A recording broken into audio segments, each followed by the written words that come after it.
Bring him here. To that car because all dogs are welcome here. Bring the dog into the show. Let the dog enjoy the show.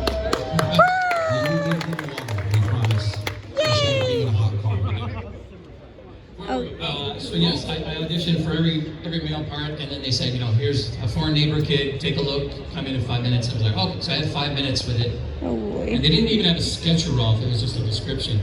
And they just said, they don't want a nondescript foreign accent, he's a weird kind of kid, and that was about it. And then I just went in and was like, oh, hello, white boy. And that was it. It just landed. And then I just got like gold pitched at me every game playing Rolf because I had the best lines in the whole world. Like, they were so funny. Like we would do a read through before we recorded, and Erin Fitzgerald was the worst because she couldn't contain, like she'd die laughing. In the rehearsal, she couldn't breathe. And then even during the take, I'd be most of the time be right here and she'd be over there, just kind of a semicircle, and all I could see is her just. And then I finished the take, dying. And it became contagious because you knew the lines were so funny on their own, and then doing it in this voice here, and boy, it just became funny. There's something about Rolf when he's angry that just makes It's it just 10 times fury. funnier. Yeah, it's just fury. Yeah, and it's like who gets that mad over celery? Yeah. You have. Rolf does. It's important. You know, who was he say? Did you bring the cupcakes of sorriness? Cupcakes of sorriness.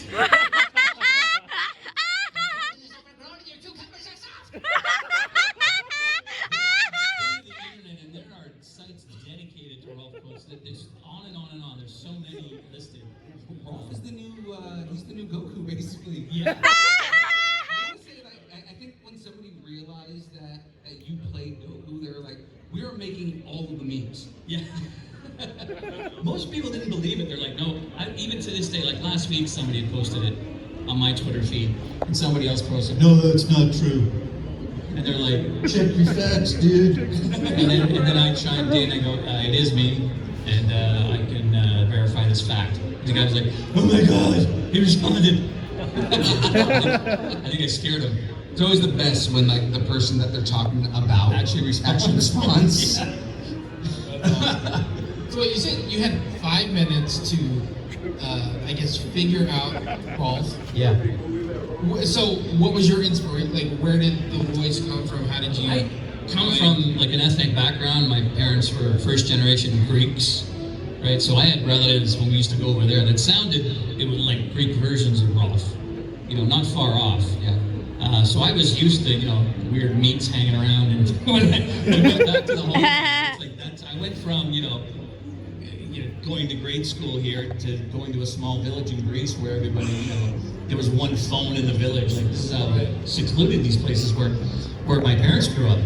So I had a good image, a good connection to it, mentally. Yeah. Like, how much of Rolf was just you improving stereotypes on like yourself? Like just like A little. We weren't allowed to really improvise on that show. Danny Antonucci, the creator, was very specific on every line had to be perfect, as scripted, but I got away with a lot because I would throw in sound effects that weren't written, and you couldn't really, how do you spell Schlark? So I would throw those in all the time, and then I really liked it because down the road they would ask me to do that. They go, okay, Rolf gets up, says, get out of my home, Ed boy, and then throw a schlork.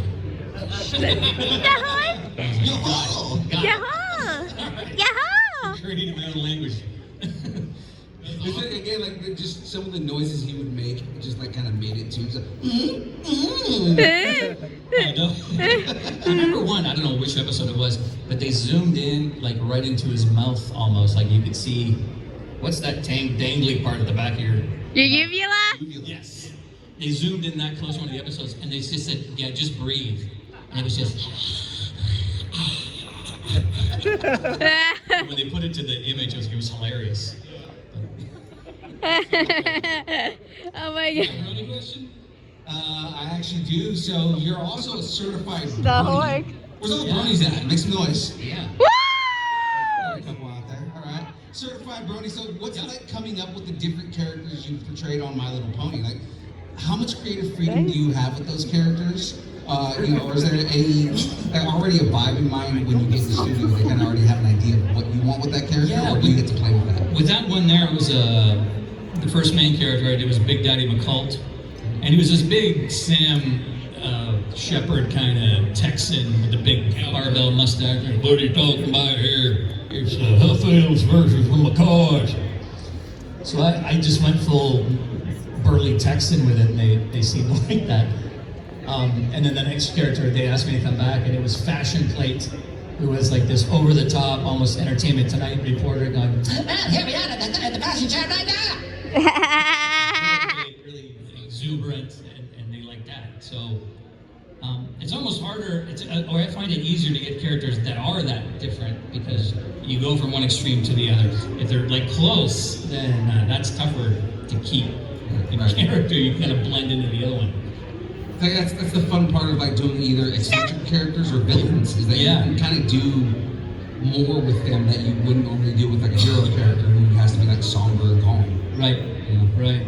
Like Goku. I mean, Goku's pretty much a almost calm character for the most part. Yeah, and my version of Goku was kind of a wide-eyed, he was childlike. Yeah. Because he was like, and some of the lines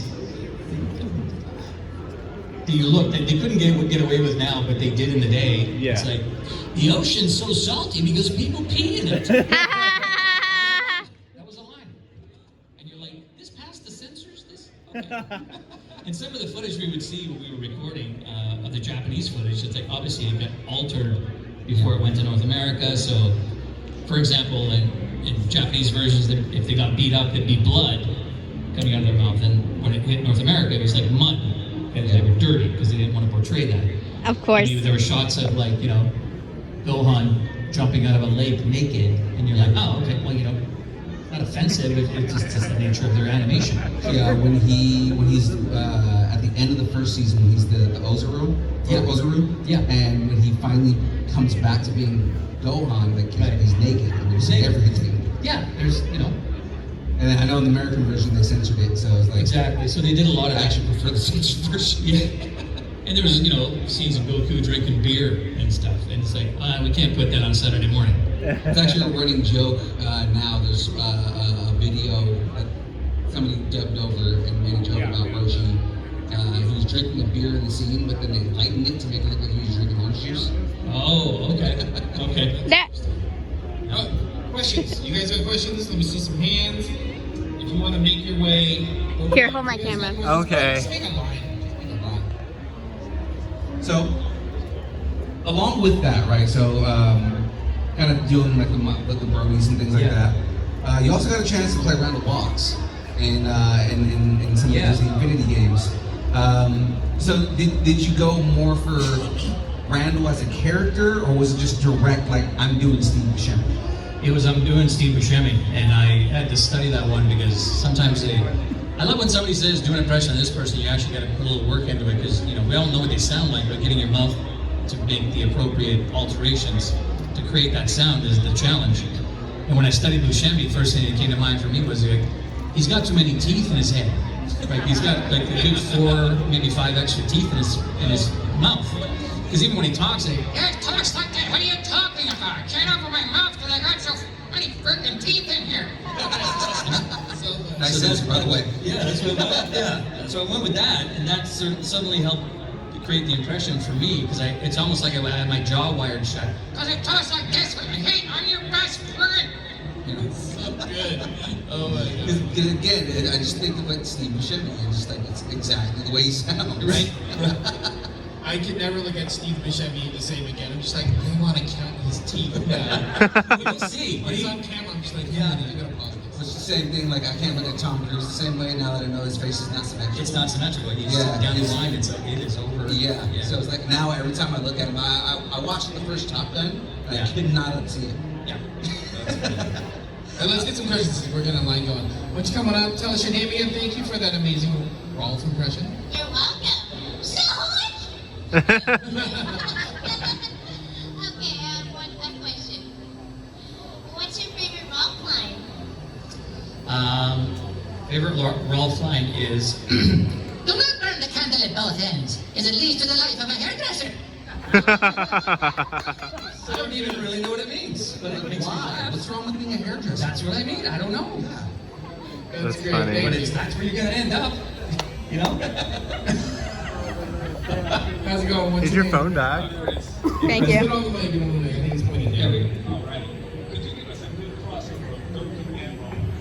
Goku and Rolf? Give us a crossover of Goku and Rolf. Sure.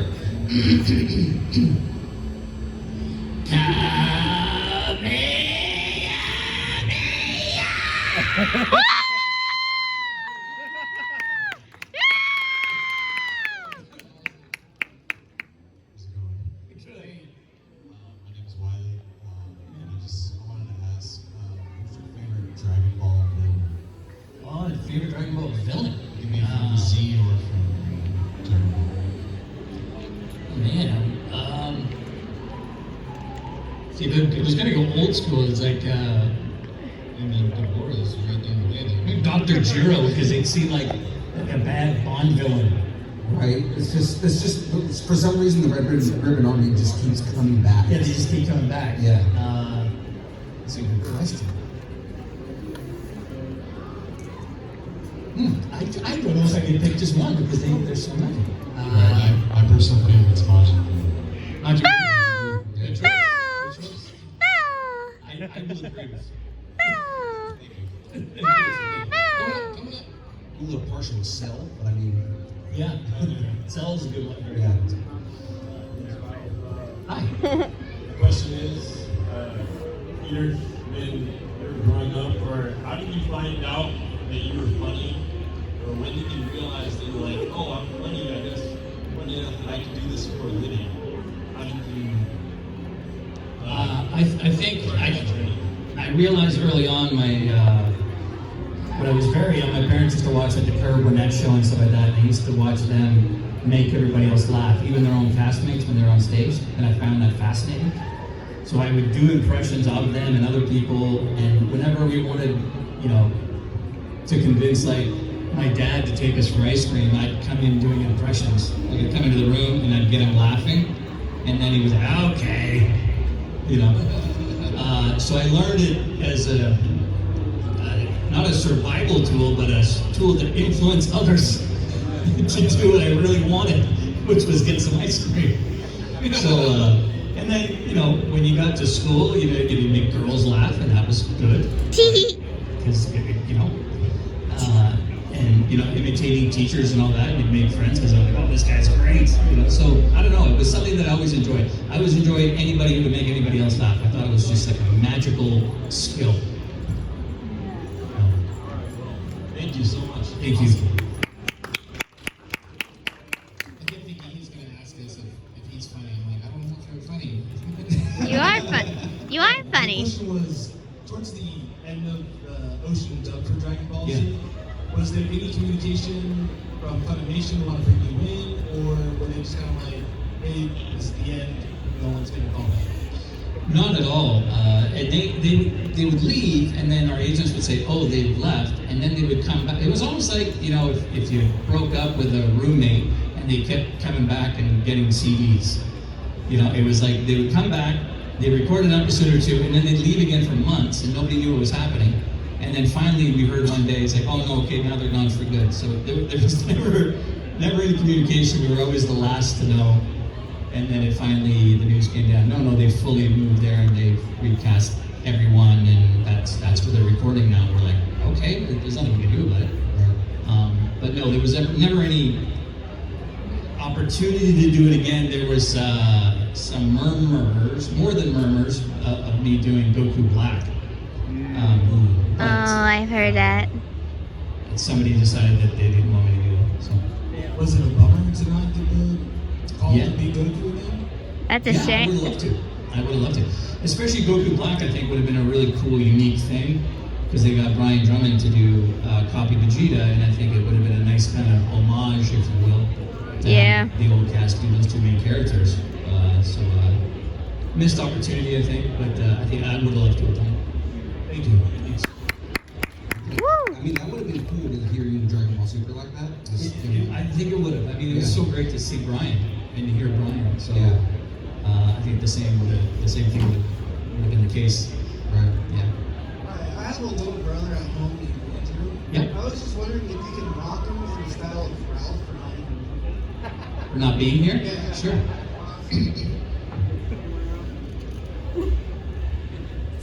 Andrew, it is I, Rolf. Were you born in a cave?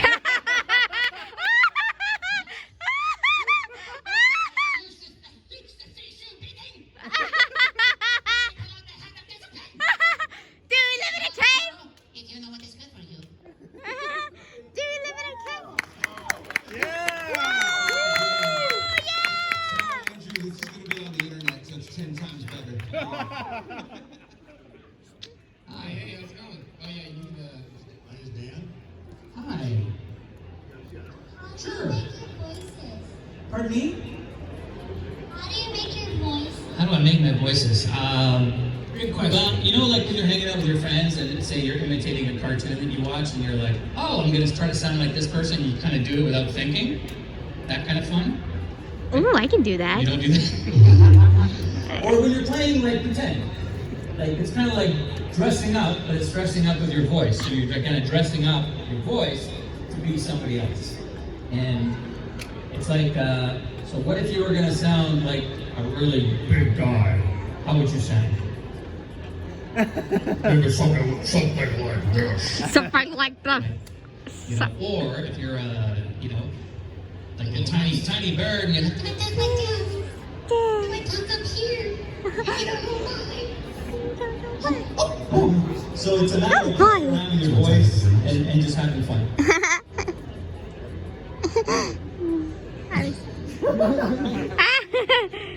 That's okay. That was a great. Thank you for the question. Last question. Hey, what's your name? JR. Hi. Do you make the sound of Baby Yoda from Lego Star Wars? Oh, yes.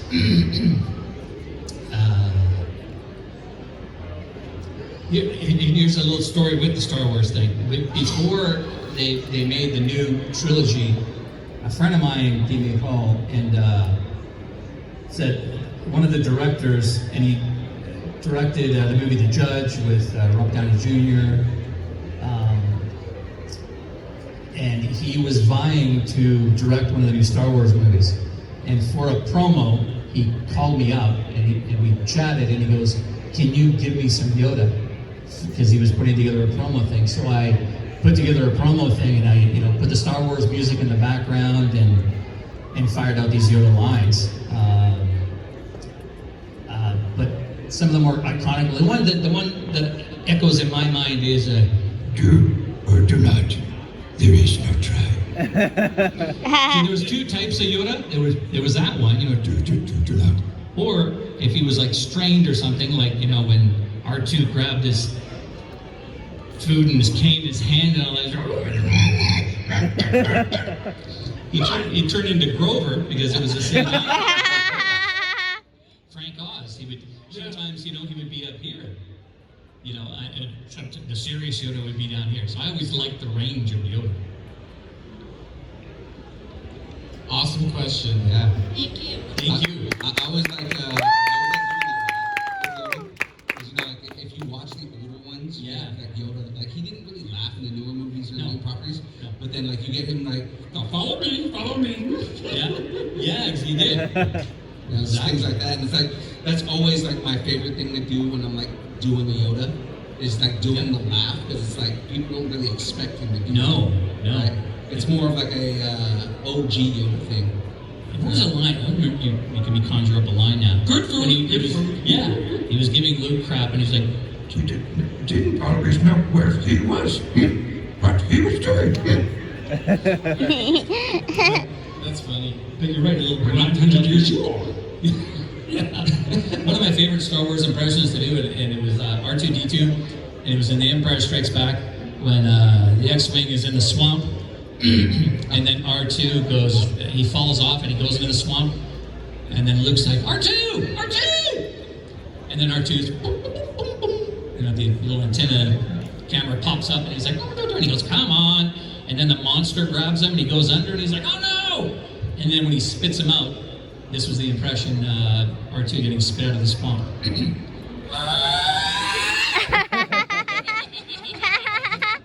so perfect. It's so perfect. I will never watch Empire Strikes Back again. You can't watch anything again anymore.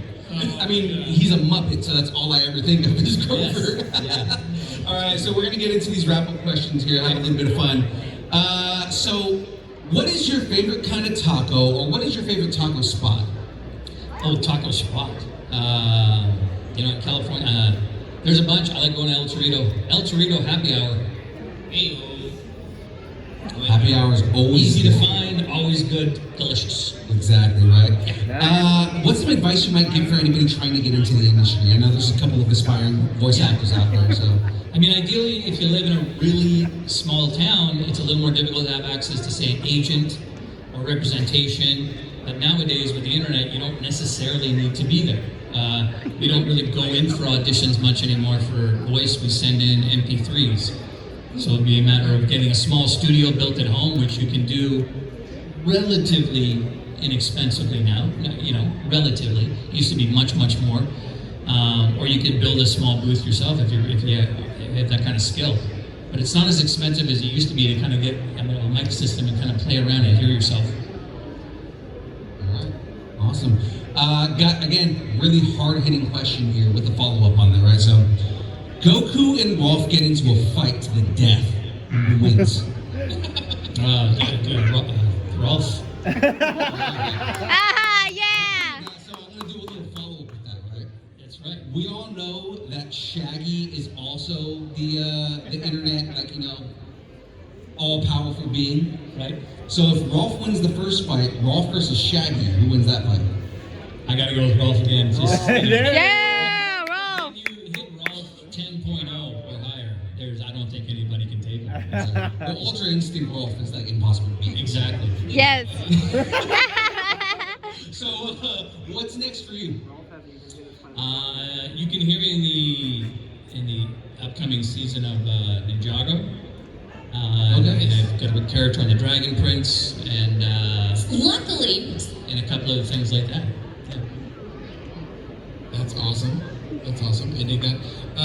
So you're going to be signing Yes. yeah, today and tomorrow? Today and tomorrow. So if you have any questions, make sure you drop by Peter's table, go get an autograph.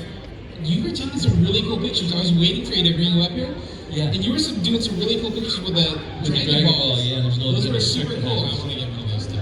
So I'm going to drop by the table later. All right. So thank you so much. Make sure you drop by, get some autographs from Peter. It's been such a pleasure. Thank you, guys. Woo!